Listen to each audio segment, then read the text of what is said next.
Hola, ¿cómo estás? Welcome back to the Boo Shakalaka podcast. I'm your host, Tiffany. I'm my co-host, Pierre.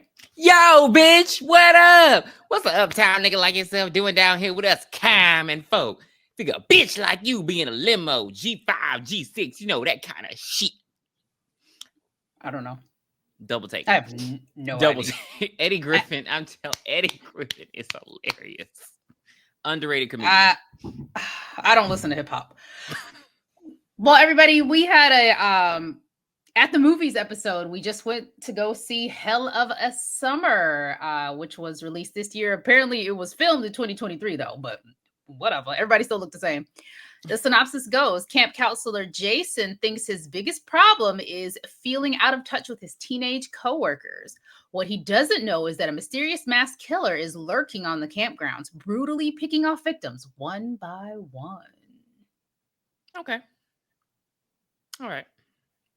That's definitely what happened. That is definitely what happened. So this movie was written and directed by Finn Wolfhard from Stranger Things, and I guess his friend Billy Brick. I'm not sure how to pronounce that, but yeah. If it's brick, he needs to, every time he goes somewhere, I built this house brick by brick. If that's how you say his name, he better.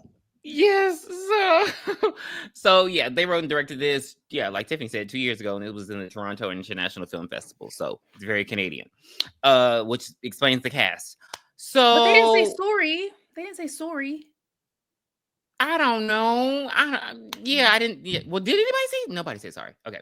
Sorry. We start this movie off sitting next to the worst fucking people in the world. Like, this lady done brought her tiny kids to this movie talking about, oh, it's PG-13. Like, no, it's not, lady. And like, they shouldn't be watching this movie. I think the child sitting next to me had ADHD, whatever. So I missed most of the beginning of the movie. So you're gonna have to. I don't know what's going on. We start with, what is it? John and Kathy. These are the owners of the camp, I guess, and they are just practicing their Camp Anawana theme songs. He's playing the guitar. They're just having like funny, fun banter. She steps away to, I don't know, do something. And I'm sorry, I think she went to go use the restroom or just stepped away for a second. And when she comes back, we see that John's guitar, the handle, is stuck down his throat. Mm-hmm. He did. By the fire. Is beautiful scenery. She runs to the car. She makes it into the car, turns the car on, and we see her just staring straight at the exit gate to leave out of the campgrounds. And she does not move. They hold on her face for like a good 10 seconds. And she's just like, to the point that Tiffany was like, girl, move. Go, girl. Because I was like, is there something that we can't see? And then she leans forward. The killer has stabbed through the headrest of the car in the back of her head. So that is what you miss when that lady and her daughter was talking right beside you. Girl, I'm just like, no inside voices. Y'all don't understand. No, they were talking how we're talking now. You know, she was like, hey, shh, be quiet over there. It was like, girl, be quiet. Like, dang, girl. Like, okay. It was just a lot going on. But, okay, so after that, we're introduced to Jason, who is a loser. Why is Jason a loser? It's just more so that he's 24. He's still going to summer camp. They make that very clear in the movie. They make it very clear that his mom is disappointed in him and wants him to actually have other aspirations than working at a summer camp each summer, which, I mean, to be fair, well, no, because I guess if you have a regular job, well, a teacher, if he was at least a teacher, then this would be a good thing. Because, I mean, you could work during the year and just do this during the summer. But I guess he's not doing that. I don't agree with that logic because a job is a job. Touche. Maybe it's...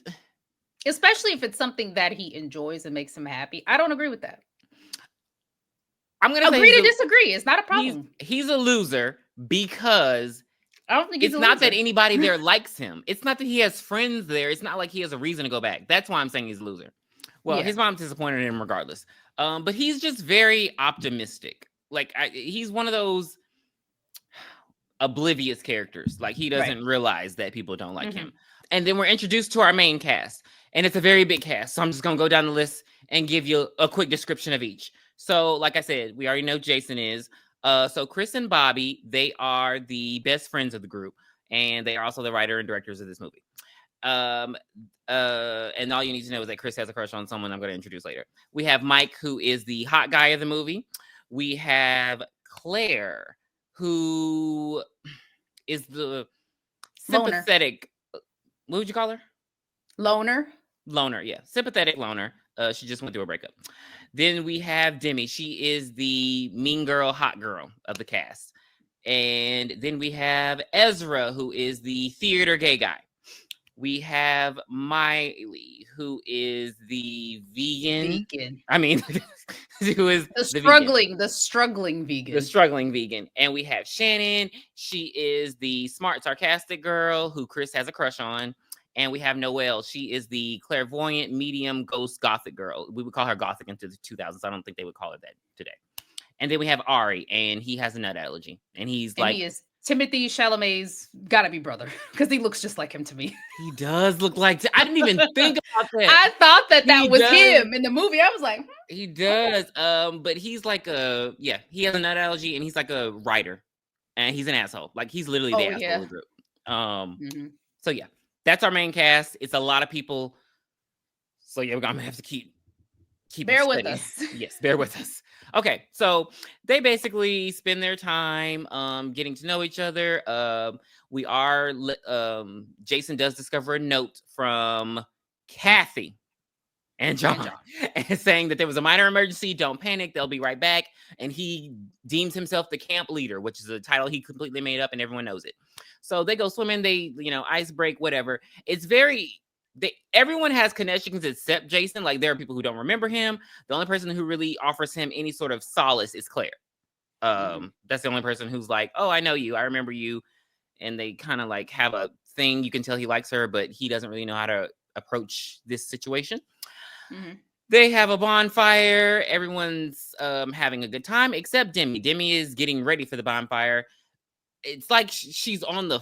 I couldn't tell because she was like, Mike, but Mike wasn't there. Mike was at the bonfire. So I don't know who she was talking to. And all of a sudden, the killer comes into her cabin. Splash, splash, splash. You see like blood on her mare. So we are assumed that Demi is dead now. So the killings have started ramping up again. They're at the bonfire. Who's supposed to do? Bobby, who is another asshole. He's Chris's best friend, but he's an asshole too. He's like a weird... I don't know what you would call him. I kept thinking that he just wanted Chris for himself. But he wasn't gay. But he just didn't want Chris. Like, if we both can't be happy, I don't want you to be happy. Yes. Yeah, it was very... Because he kept trying to... It's like he didn't like Shannon. I couldn't tell why, though. Like, I don't know. Right. It was weird. He had very weird energy. Do you watch Stranger Things? I mean, I've watched it before. Oh, same way that what's his name? When Will Lucas? No, not Lucas. Will. Yeah, when he was in the car crying because he wanted to go hang out with 11. That's what it reminded me of. But yeah, Bobby is about to ride his bicycle over the campfire, and everyone's cheering him on.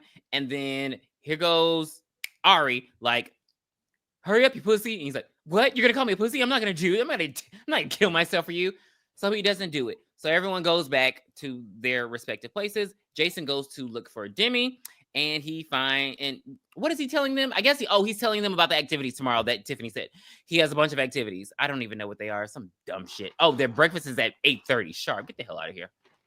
That's the perfect time for me. I'm not waking up that early and during the summer. He goes to Demi's cabin, and that's when he sees her dead body in the bed, covered in blood. He screams, he runs. Everyone is all in one cabin, though. I don't know. Maybe it's the main cabin. They're in the rec center. Oh, okay. And he goes in there and he's screaming, and no one's taking him seriously. They're like just looking at him like, and he's like, Demi is dead. And they're like, pass the pretzels, please. Calm down. So nobody believes him. So he has them walk over there, and they don't find Demi's body, but they do see the blood. And Noelle goes, and she like, oh yeah, that's definitely her. And then everyone freaks out, and everyone runs. The smell of iron in blood is so strong. They wouldn't even needed to even get close. if it was Real? real. Hello, women have their monthlies. Okay.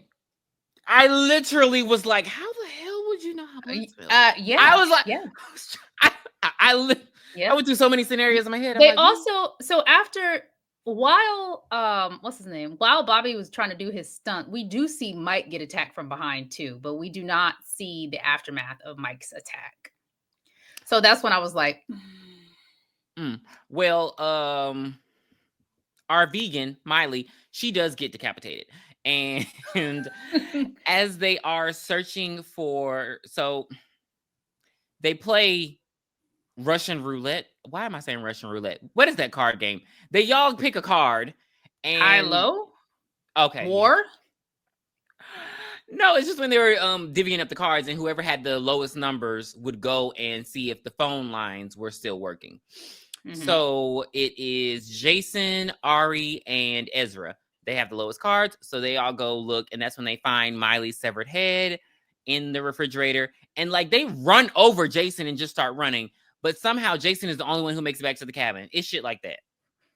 Cause I don't like I'm all like I love how the rest were just stay together. Like, what are we doing right now? Like we need to Mhm. stay together and we need to jump the killer. We have We the have same. to raise suspicion. It's a slasher movie. Okay, touche.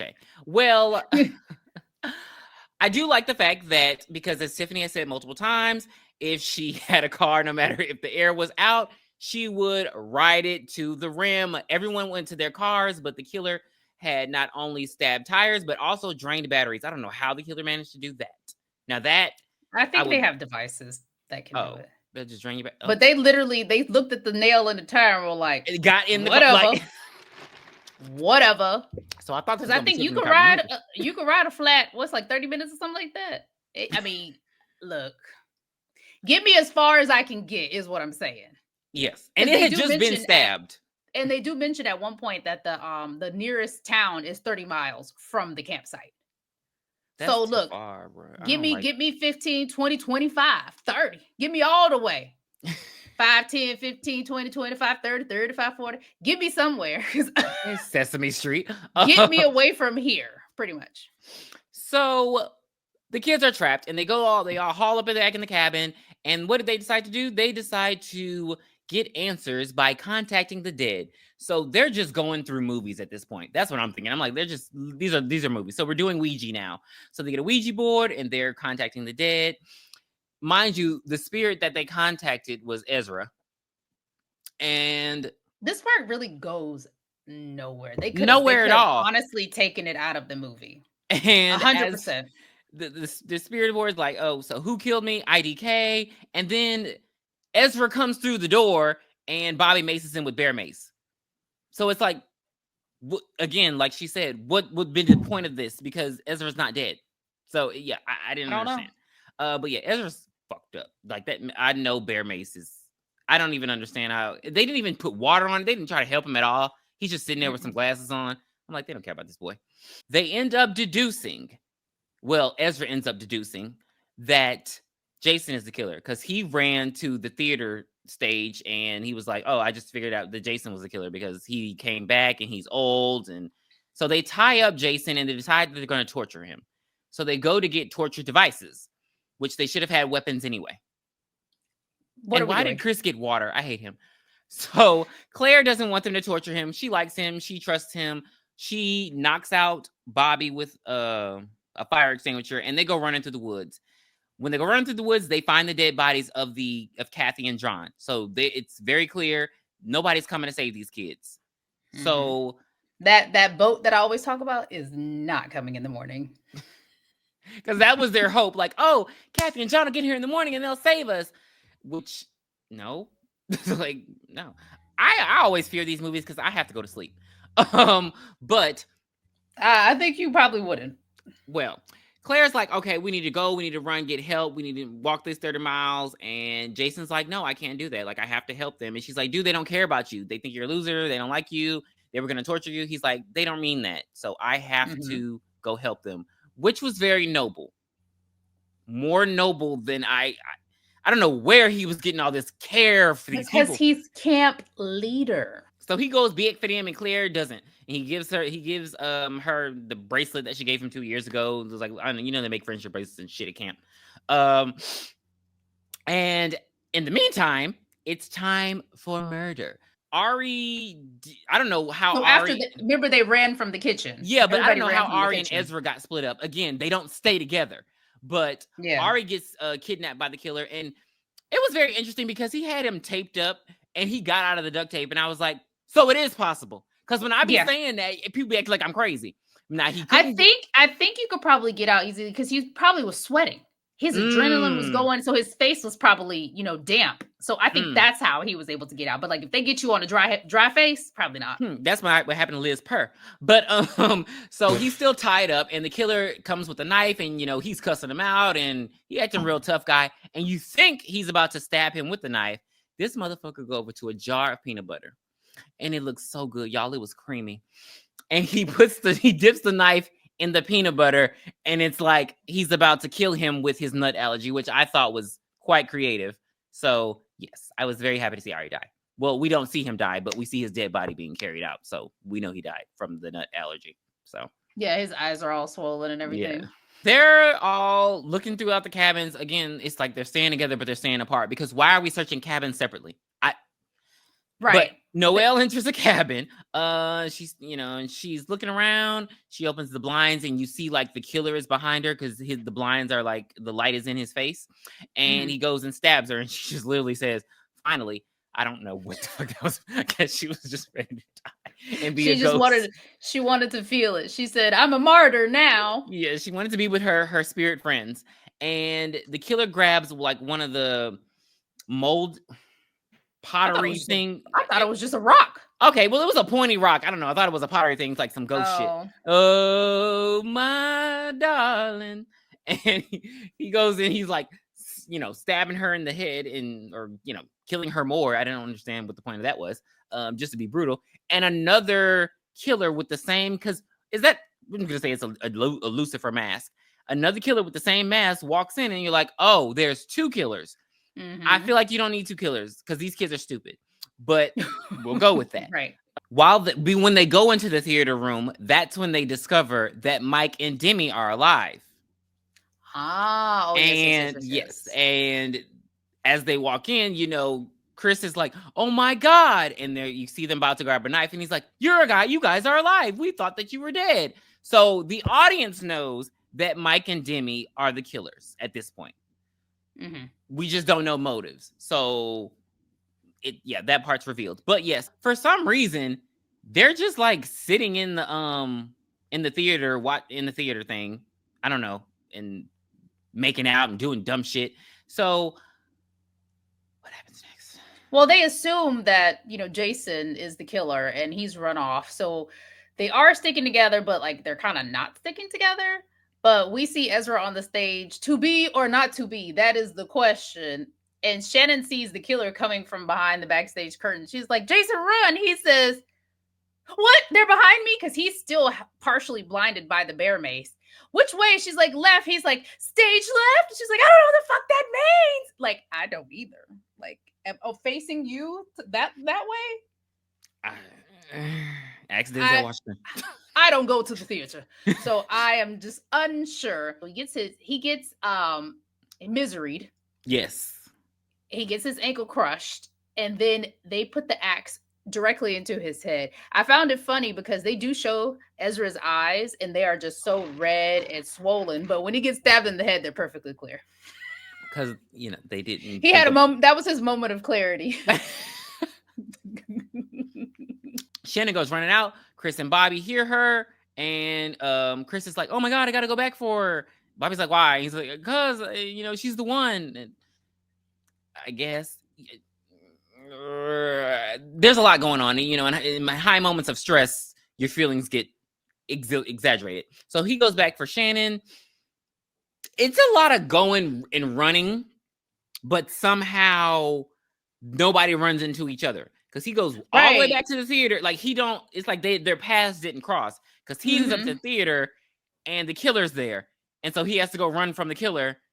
And she somehow ends up back with Bobby. where did you run? Because if you both ran in a straight line, I feel like they would have collided, but they didn't. So Chris done hid somewhere, and Shannon runs into Bobby, and he's like, where the hell is Chris? He went to get you. And she's like, oh, well, we have to go get him. Bobby is such an asshole. Like, it's like...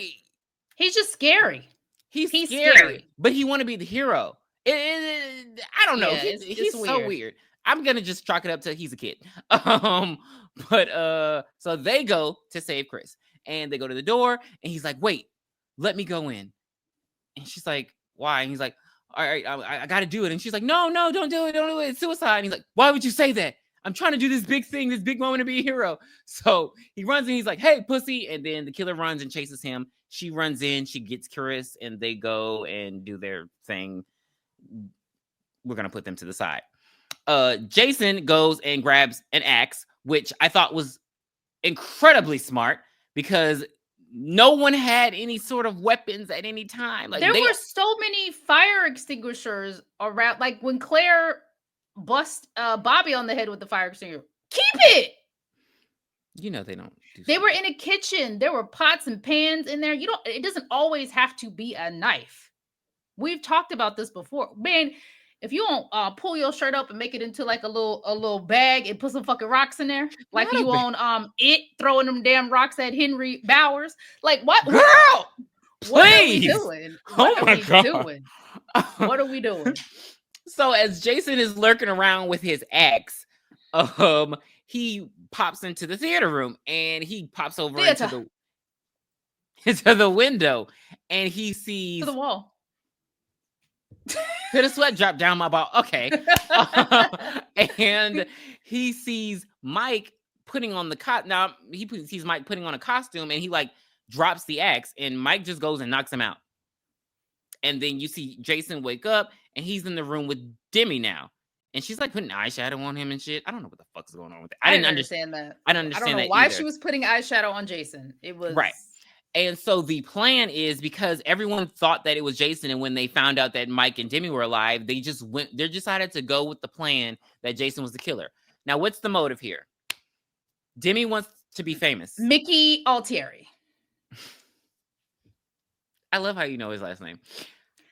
Finn Wolfhard and Brick by Brick must have watched Scream 2, and then they That's why I'm saying these are just a minute. These are just old movies because I'm like, they didn't. What we were missing here was a little bit of depth. At least with Mickey, we understood what he wanted. He wanted to get famous. He wanted to have the trial. He was going to blame the movies. Like it just, though it was these crazy. But no, it's the same thing. They wanted to be famous. They wanted to get caught. It seemed like Mike didn't really want to get caught, though. It seemed like Mike just wanted to blame it on Jason. But he was just doing it because his girlfriend was doing it. Yeah, I don't know. I was a little confused. It wasn't enough. I needed more reasoning as to why exactly like y'all over here did. I mean, they're just killing people. That's their motive for doing everything. All right, we have that. So Jason's being held captive, and they're like she's already like putting the knife in his hand to get his fingerprints on it, like wrapping everything up. Meanwhile, here go Bobby running from the killer. And as the killer walks into the cabin, he's hit with a glass bottle. This is when you screamed, "Kill the killer." And they don't. So Claire came back because she decided like, oh, I can't leave Jason out there by himself. So she rescues Bobby. And then that's when it's like they realize, oh no, Mike's the killer. So Mike and Bobby just start going at it. Claire goes to find Jason, and they just start. Well, Mike starts beating the shit out of Bobby. I'm not even gonna say Bobby was. Mike was like hitting him with shit of substance. He was hitting Bobby with paper cups, pieces of paper. Like I was like, what is it? And it was kind of working, honestly. I was like, what? Now you've been killing people this whole movie. Just pissing him off. Yes, that's why he got the ass whooping that he did. He was slamming him on ping pong tables and shit. I'm like. He beat the mess out of him. Now, I understand you indigenous, sir, but where was this brutal strength coming from? Because he's not like a big guy. Like, no. So it wasn't like he was Mickey. Like, Mickey was somewhat, but I'm just like, he's whipping your ass and you're not even trying to fight back. He was taking them to Pound Town. speaking of that, so as they're as they are battling, Bobby he grabs Notices. he notices some flaming wood in the, I don't know what you would call this, the furnace. Oh, okay, there's something for, okay. I never know the name of things. And he Uh-huh. grabs the wood. He's like trying to psych himself out, and he realizes it's hot as hell. So he drops it, and so that makes Mike even madder. And he starts beating the shit out of him. And Mike has a hard on while he's beating the shit out of Bobby. And he tells him, "Do you know how good pussy feels after you've murdered someone?" And Bobby's like, "What?" He keeps asking him, "What are you talking about?" And this fool keeps repeating it, but he's literally just trying to reach over and get a knife that Mike had dropped and tried to attack him with. And he grabs a knife, and we have our favorite shot of him putting the knife through Mike's neck, jugular. Glug, glug, glug, glug, glug. Mike is still super strong. The adrenaline is through the roof. He grabs the knife out of his neck and then stabs Bobby in the stomach with the knife. I'm like, Bobby, do you want to die? yes. Because you had it. And then you said, well, you know what? Never mind. It's fine. I'm okay. I did it. Quite literally. And he just like, I don't know, and the cabin's on fire. So okay. Now Demi has woken up Jason, and she has explained her motive to him. And he's just like, "Is Mike making you do this?" And she goes on the worst Jill Roberts tangent I've ever seen before. Like, she's just like, oh no, I'm a helpless woman and my boyfriend made me do it. No man can make me do anything, bitch. That's when Claire pops in, and Claire went and grabbed her bow and arrow because Jason taught her how to shoot it earlier in the movie, and she has it cocked and ready to go like she's the Pink Ranger. And Demi has a knife to Jason's throat. She's like, drop it or I'll kill him. Now, she wasn't dropping it, but there was no killing, so I didn't understand. Right. And she's I just think like, because she knew if she killed him, she still was gonna get hit with that bow and arrow, so or just gonna get hit with the arrow because she's not gonna get hit with the bow. Sorry. So Jason, the clever guy that he is, he tells Claire to get the fuck up out of there, to move on, to let it go. He's like, I'm a loser. I'm 24 years old. I'm still going to summer camp. Just let me go. And he says the same thing he said to her at the beginning when he was showing her how to shoot the arrow. He's like, you have to push forward. Like, you have to pull, like, you think you're pulling back, but really you're pushing the arrow forward when you're like shooting a bow and arrow. I didn't know that, because I refused to shoot one, because they said if you do it wrong, you can like the string will slice your foreskin off. The skin on your forearm. Well, I mean, they skin, do use that skin as foreskin in some people. The skin on your forearm. Sorry. The skin on your chinny chin chin. Sorry, Hilarious. It can slice off if you do it wrong. I heard that, and I was like, I will never shoot a bow and arrow then, because I know I'm gonna do it wrong. But she takes that. She hears his signal, and she shoots Demi through the eye. And she goes and she unties her. And of course, Demi comes back for one final scare, like Billy Loomis. And they like, bitch, this ain't that movie. And she's, I seen that movie. And she get outs him. She get out. Okay. All right. So they're saved. They're great. Everything's good. Jason goes and saves Bobby's life because the cabin's on fire. And Bobby's like, oh, great. And Bobby's like, just let me die. Tell him I died a hero. And he's like, dude, he stabbed you with a fucking pocket knife. It's only like 2 centimeters deep. He like pulls the knife out and gives it to him. He's like, I'm sorry, I didn't remember you, man. He's like, you're not supposed to do that. We gotta put pressure on this. So Claire and Jason make out. Shannon and Chris are together, and Bobby is the worthless hero. And that, did the cops even come? That is our movie. That is no, because I don't think they're able to call him yet. They just wait till they just wait till the morning and then walk? I guess. Well, that is a hell of a summer. That is. I was thinking when I got in the car to come home, I was like, why the hell did they release this in the smack dab in spring? Why was this not released in the summer? Touche. Why?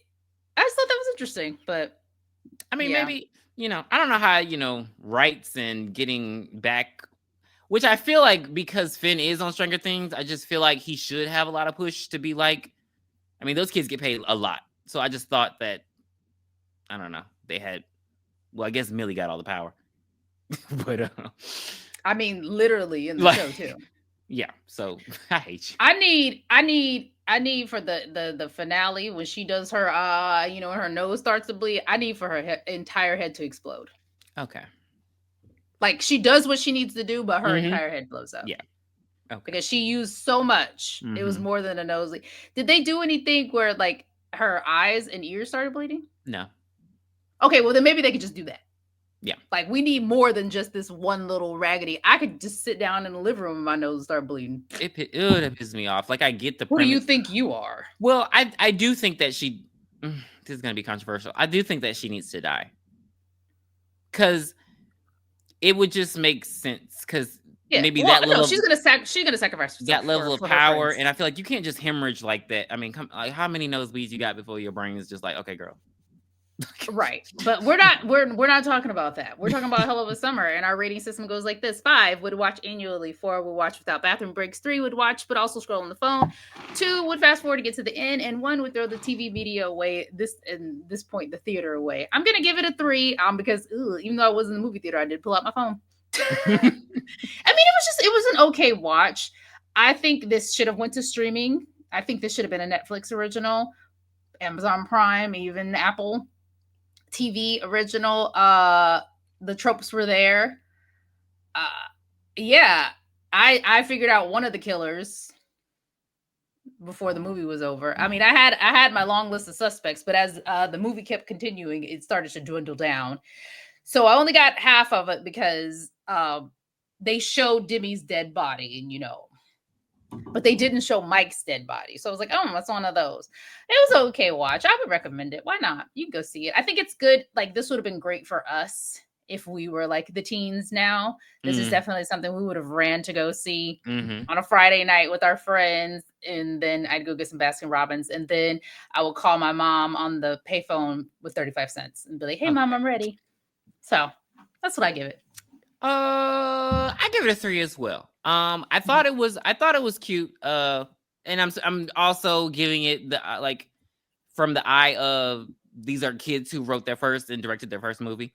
So it did have the tropes. I think the only thing is I think they focused so much on Jason and less on the other characters that when you found out who the killers were and the motives, it was just kind of like it wasn't a ball drop. Like, just give us more. Like, they were just way too on Jason and the Claire thing, and I feel like let us know these other people so that we can start picking it out, like Clue, right? Which we have to do one day. So yeah, I give it a 3. It was watchable. It was watchable, and I did like the fact that they had an indigenous killer. I thought that was really good. What has he played in? Where would I know him from? Well, you wouldn't, because have you watched Reservation Dogs on Hulu? That's where I know him from. Yeah. Okay. All right. Glad he's getting work. Yeah. It was like a whole indigenous show about how it is on, the reservation. Yeah. So yeah, it was really good. Oh, okay. Well, all right, guys. That was Hell of a Summer. Please be sure to check in with us next time when we review Child's Play 2. Don't fuck with the Chuck. Wait, is that what? No, that's 3. So Child's Play 2's trailer was, sorry, Jack, Chucky's back. God, this is gonna be so nostalgic. I cannot wait. I'll let you know my second favorite character in my third favorite character in the Chucky franchise. All of that good stuff. But we will see you then. Bye. Bye. Where did you hide it, Dan? Please be sure to send us your requests at booshakalakapodcast@gmail.com. You can find us on Twitter X, booshakalakapod. You can also find us on Spotify, Apple Podcasts, and Instagram at booshakalakapodcast.